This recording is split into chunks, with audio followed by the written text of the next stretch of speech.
से आज ब्रह्मपुर जे general secretary Totu Patnaik Bhubaneswar 5टी मालिक ब्रह्मपुर 10 जन आछंती नवरंगपुर आछंती उमरकोट आछंती मालकानगिरी आछंती सुनाबड़ा आछंती कोरापुट शिमलीगुड़ा सबुआड़ू मालिक संघर आछंती कारण प्रथम कथा होची जो पैसेंजर जाउचंती तांको भल व्यवहार दरकार जेहेतु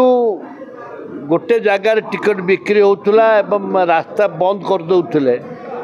करते ताको मालिक संग निजे टिकट बिकिबे निजे टिकट बिकिले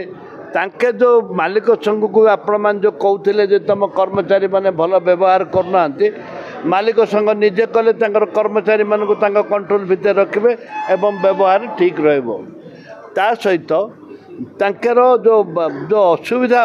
होची दादागिरी गुंडागिरी भलमंद रोची ताकू जेमती कंट्रोल हम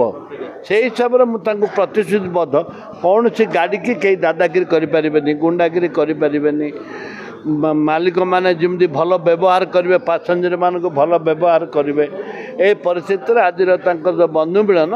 ये हूँ सार्थक होती बहुत और लोक आछंती जे डाकी नरेंद्र महांती एवं सभापति एवं जो आसी समस्त को धन्यवाद।